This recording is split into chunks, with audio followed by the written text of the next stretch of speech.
I started for school very late that morning and was in great dread of a scolding, especially because MHamel had said that he would question us on participles and I did not know the first word about them. इस chapter में narrator है एक young school going boy जिसका नाम है France. उस दिन France को काफी डर लग रहा था क्योंकि वो स्कूल के लिए काफी लेट हो गए थे। MHamel उनके स्कूल टीचर आज क्वेश्चंस पूछने वाले हैं ऑन ग्रामर टॉपिक पार्टिसिपल्स और बेचारे फ्रांस को उसमें कुछ भी नहीं आता था।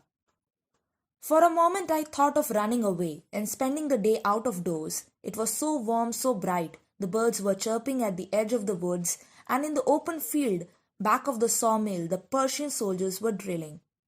एक पल के लिए फ्रांस को लगा क्यों ना आज स्कूल मिस किया जाए और पूरा दिन बाहर एंजॉय किया जाए in bright and warm weather. France पूरे दृश्य को डिस्क्राइब करते हैं। वो कहते हैं बर्ड्स चहचहा रही थी। थोड़ी दूरी पर सॉ मिल के पीछे ओपन फील्ड पर पर्शियन सोल्जर्स ड्रिलिंग या प्रैक्टिस कर रहे थे। उनकी आवाज भी फ्रांस तक पहुंच रही थी। It was all much more tempting than the rule for participles, but I had the strength to resist and hurried off to school. ये सारा दृश्य अट्रैक्टिव लग रहा था फ्रांस को, लेकिन फ्रांस किसी तरह अपने टेम्पटेशन को कंट्रोल करते हैं और आगे बढ़ते हैं स्कूल के लिए। When I passed the town hall, there was a crowd in front of the bulletin board. For the last 2 years, all our bad news had come from there. The lost battles, the draft, the orders of the commanding officer, and I thought to myself without stopping, what can be the matter now? France अब town hall पहुंच गए हैं। वहां वो bulletin board के सामने एक भारी भीड़ देखते हैं। पिछले 2 साल से फ्रांस और पर्शिया के बीच में युद्ध चल रहा था। जितनी भी बुरी खबरें होती थी like losing the war, orders of commanding officer या ड्राफ्ट, ये सारी खबरें उसी बुलेटिन बोर्ड पे डिस्प्ले की जाती थी। Now dear viewers, ये ड्राफ्ट क्या होता है? It is a compulsory enlistment of people in military service. लोगों को सेलेक्ट किया जाता था और उनके नाम पुट अप किए जाते थे to serve in mandatory service in countries armed forces. तो इस तरह की न्यूज भी डिस्प्ले की जाती थी। फ्रांस सोचता है that what news could have been put up on the board now, कि इतनी भीड़ इकट्ठा हो गई है। Then, as I hurried by as fast as I could go, the blacksmith Vactor who was there with his apprentice reading the bulletin called after me. Don't go so fast, Bub. You will get to your school in plenty of time. तभी पीछे से blacksmith मतलब कि लोहार, one who prepares iron wares, जिसका नाम है Vactor, he called out to Franz और कहता है इतनी जल्दी जाने की जरूरत नहीं है बब. There's plenty of time to go to school. I thought he was making fun of me and reached MHamel's little garden all out of breath. France को लगता है कि वैक्टर उसका मजाक उड़ा रहा था क्योंकि वो ऑलरेडी लेट हो चुका था स्कूल के लिए। लेकिन किसी तरह फ्रांस पहुंच जाता है MHamel के लिटिल गार्डन में which is outside the school. France लंबी सांस ले रहा था as he had walked very fast. Usually when school began, there was a great bustle which could be heard out in the street, the opening and the closing of desks, lessons repeated in unison, very loud, with our hands over our ears to understand better, and the teacher's great ruler rapping on the table. France describe करते हैं यहाँ पे the usual scene at the school in the mornings. काफी सारी noise create की जाती है by various activities like moving of desk. Children repeat कर रहे हैं अपने lessons को एक साथ और टीचर्स स्ट्राइक कर रहे हैं अपने टेबल्स को with the rulers in the hands. But now it was all so still. I had counted on the commotion to get to my desk without being seen. But of course, that day everything had to be as quiet as Sunday morning. वो day काफी unusual day था क्योंकि कोई भी sound school से बाहर नहीं आ रही थी और ऐसा लग रहा था जैसे स्कूल बंद है as it used to be on a Sunday morning. France ने प्लान किया था कि वो इस कमोशन का, इस चहल पहल का फायदा उठाएगा और क्लास में एंटर हो जाएगा विदाउट बीइंग नोटिस्ड, लेकिन ऐसा पॉसिबल नहीं लग रहा था। Through the window I saw my classmates already in their places and MHamel walking up and down with his terrible iron ruler under his arm. France classroom के अंदर झांकता है और देखता है कि उसके क्लासमेट्स ऑलरेडी सीट्स में बैठे हुए हैं। एम हैमल, उनके टीचर, वॉक कर रहे हैं क्लास में with the ruler made of iron placed under his arm. France को डर लगता है कि आज उनको पिटाई पड़ने वाली है। I had to open the door and go in before everybody. You can imagine how I blushed and how frightened I was. France को काफी शर्म महसूस हो रही थी कि वो लेट हो गए हैं और उन्हें डर भी लग रहा था कि उन्हें आज डांट पड़ने वाली है। लेकिन बेचारे फ्रांस के पास कोई ऑप्शन नहीं था। उन्हें दरवाजा खोलना पड़ा और सबके सामने खड़ा होना पड़ा। But nothing happened. M. Hamel saw me and said very kindly, "Go to your place quickly, little Franz. We were beginning without you." France को काफी अजीब लगा क्योंकि एम हैमल ने कुछ नहीं कहा। ऑन द कॉन्ट्रेरी, उन्होंने पोलाइट वे में कहा, "to get to his seat. हम क्लास को शुरू करने वाले थे आपके बिना."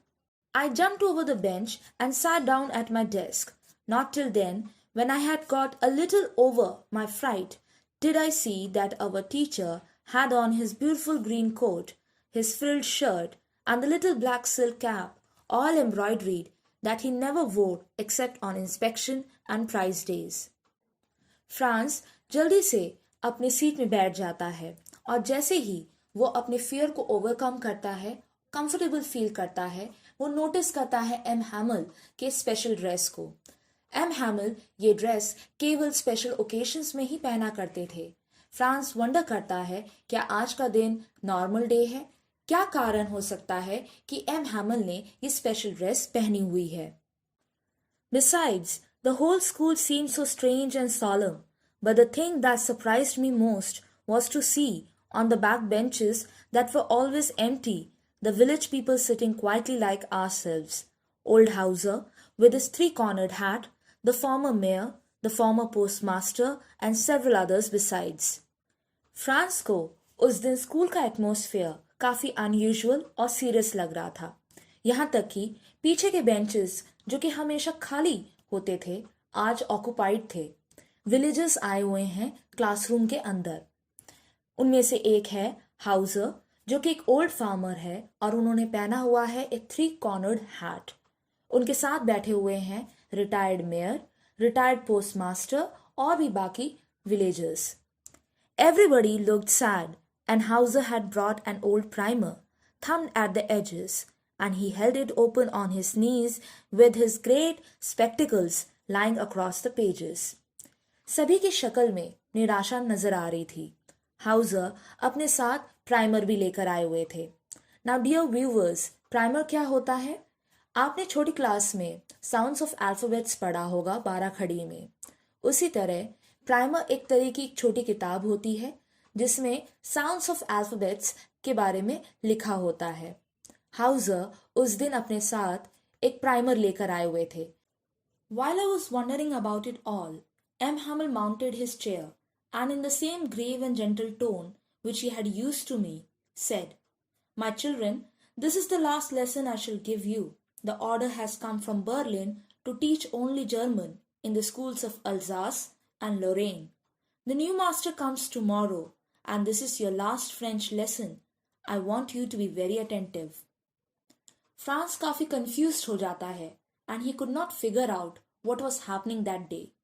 Just then, M. Hamel उनको बोलते हैं, it was their last lesson in French.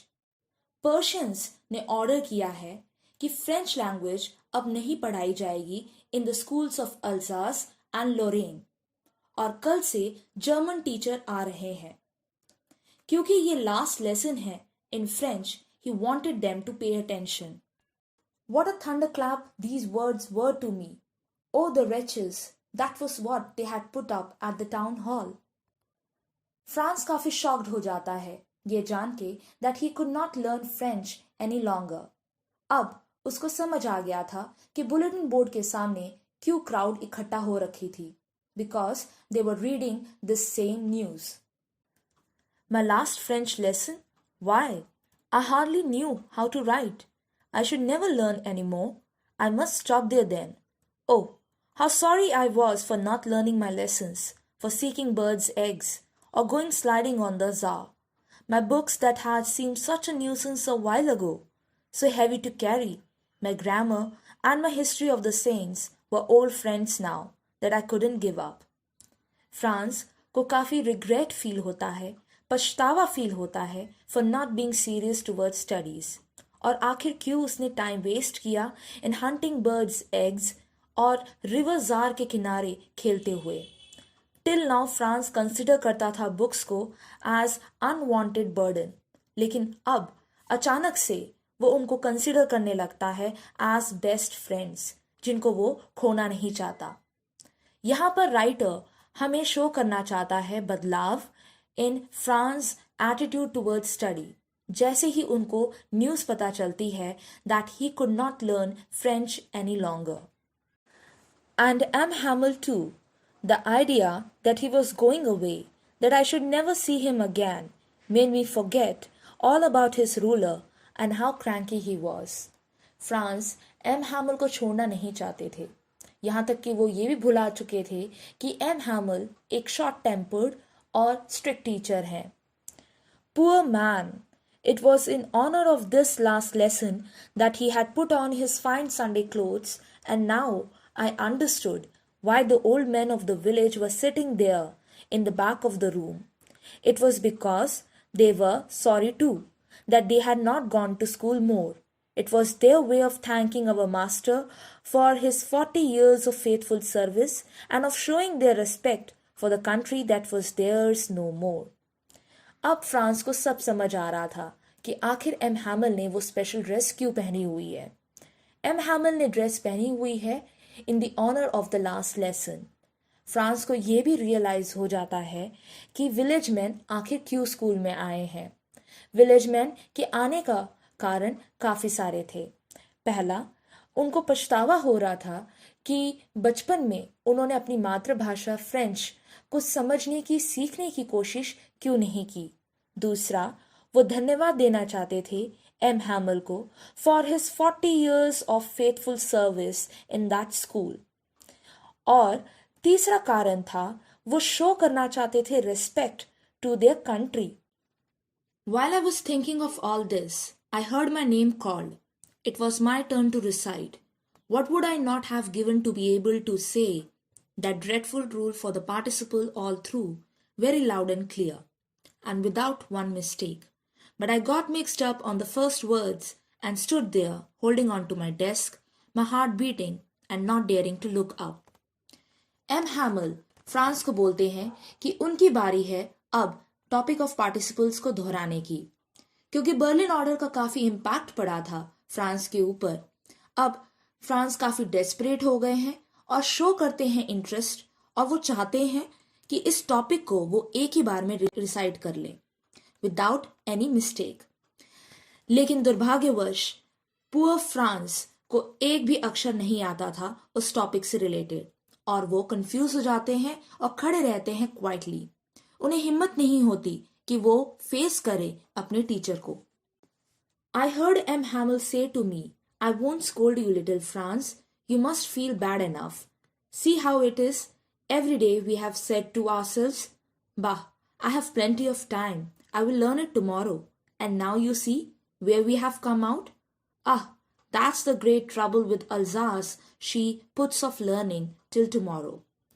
MHamel France को बोलते हैं कि वो उनको नहीं डांटेंगे क्योंकि उन्होंने रियलाइज कर लिया है अपना मिस्टेक। हर दिन फ्रांस क्या बोलता था अपने आप से कि वो कल पढ़ेगा, और आज वही अपॉर्चुनिटी और चांस खत्म हो चुकी है और उसको कुछ भी नहीं आता। यहाँ MHamel दोष देते हैं पीपल ऑफ अल्जास को, क्योंकि वो कभी भी सीरियस नहीं थे towards learning. Now those people out there will have the right to say to you, how is it you pretend to be Frenchmen and yet you can neither speak nor write your own language? But you are not the worst, poor little France. We have all a great deal to reproach ourselves with.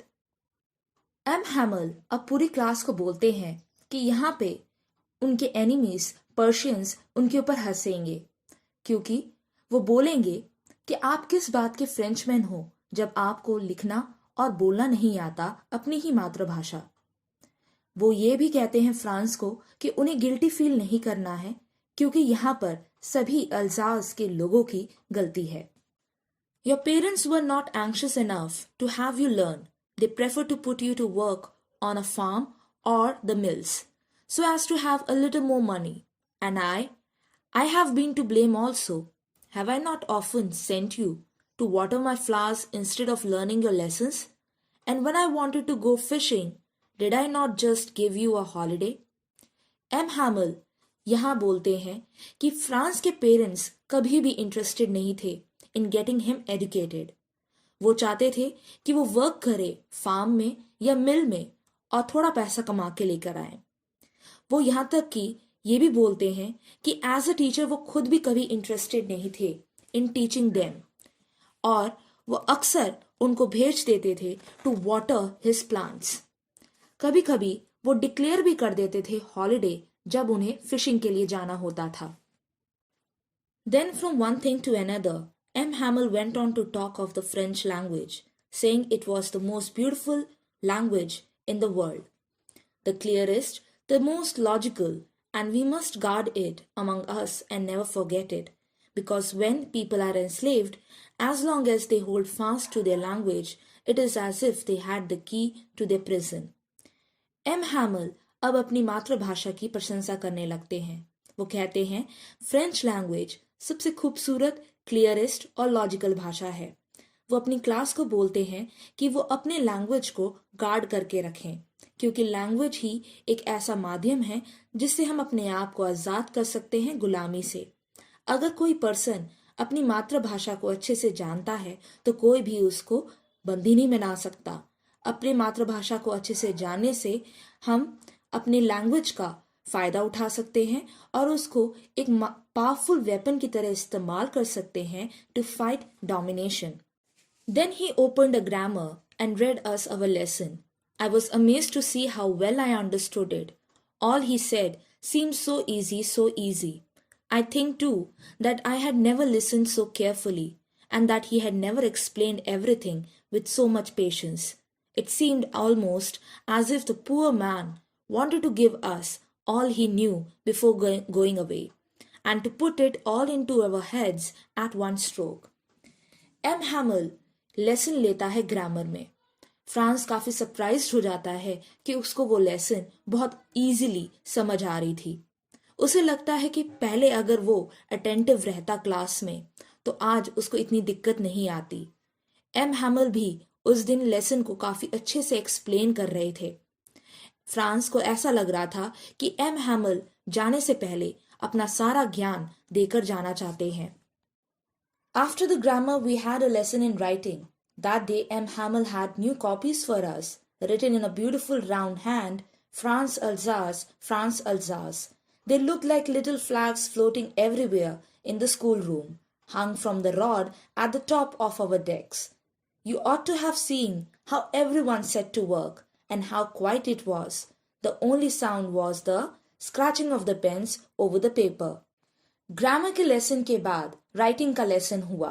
MHamel अपने साथ नए notebooks लेकर आए हुए थे जिनके ऊपर खूबसूरत तरीके से फ्रांस अल्जास लिखा हुआ था। फ्रांस को फील हो रहा था कि क्लास के अंदर एक देशभक्ति की लहर चल रही है। नोटबुक्स बिल्कुल फ्रांस के झंडे की तरह दिख रहे थे। The entire class was busy writing और सिर्फ एक ही आवाज सुनाई पड़ रही थी, वो थी पेपर में पेन चलने की आवाज। Once some beetles flew in, but nobody paid any attention to them, not even the littlest ones, who worked right on tracing their fish hooks, as if that was French too.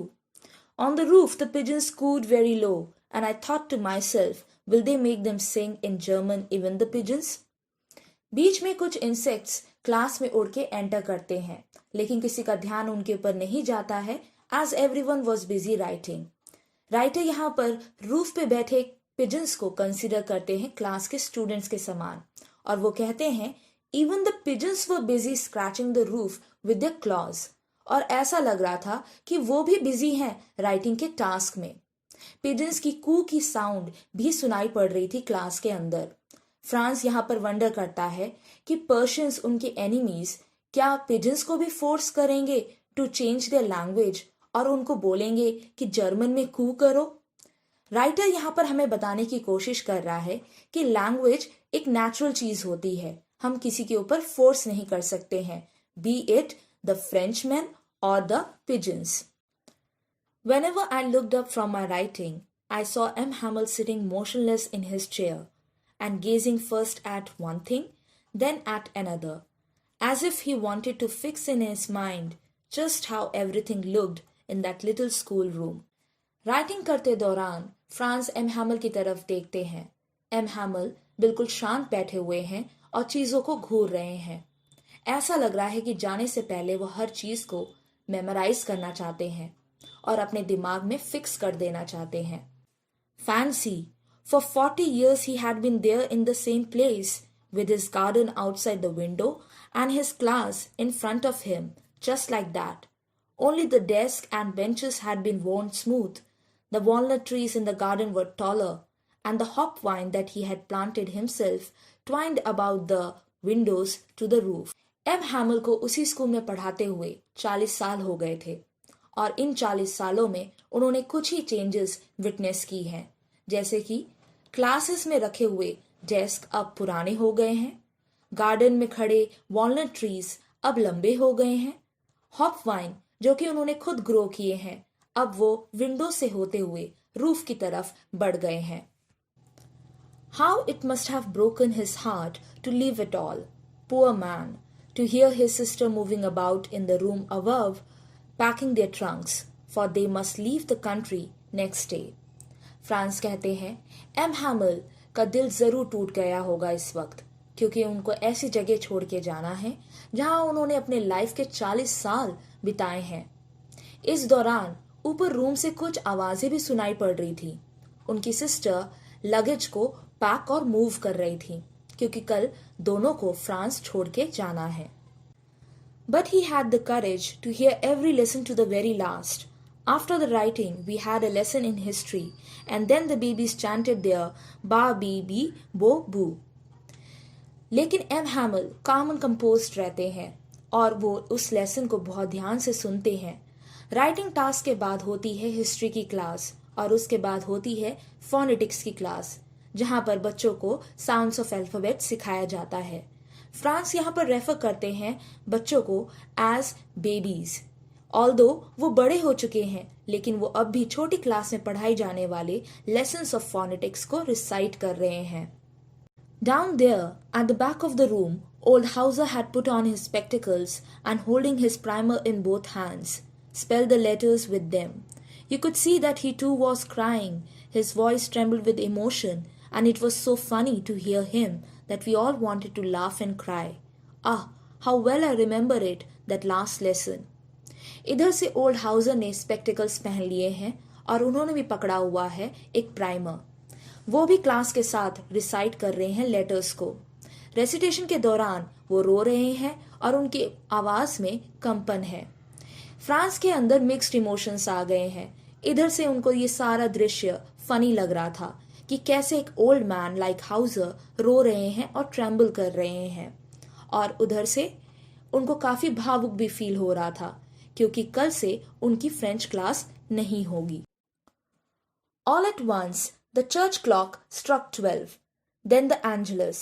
At the same moment, the trumpets of the Prussians, returning from drill, sounded under our windows. MHamel stood up very pale in his chair. I never saw him look so tall. Just then, church की घड़ी में 12 बजते हैं और prayer song शुरू हो जाता है। उसी दौरान ट्रम्पेट्स की भी आवाज सुनाई पड़ती है। प्रशियन सोल्जर्स अपने ड्रिल से वापस आ रहे थे। MHamel का फेस काफी डल और कलरलेस हो जाता है क्योंकि उनको समझ आ गया है that time had come for the class to get over. वो बिल्कुल स्ट्रेट खड़े हो जाते हैं, मोशनलेस। फ्रांस ने कभी MHamel को ऐसे नहीं देखा था। My friends, said he. I. But something choked him. He could not go on. Then he turned to the blackboard, took a piece of chalk, and bearing on with all his might, he wrote as large as he could, Vive la France. Then he stopped and leaned his head against the wall, and without a word he made a gesture to us with his hand. School is dismissed. You may go. MHamel बोलना start करते हैं, but he could not continue as he was overpowered by his emotions. तभी वो एक piece of chalk लेते हैं और blackboard के ऊपर जितना बड़ा हो सके लिख देते हैं वीव ला फ्रांस. वीव ला फ्रांस का मतलब होता है लॉन्ग लिव फ्रांस. इसे हम MHamel का एक एक्ट ऑफ रेजिस्टेंस भी कह सकते हैं. यहाँ पर वो ये जताना चाहते हैं that he is loyal to his motherland, that is French Republic, even in the face of subjugation to the enemies, that is Prussians. MHamel लिखना बंद करते हैं and he bent towards the wall. Without बोले वो signal करते हैं that the class is over.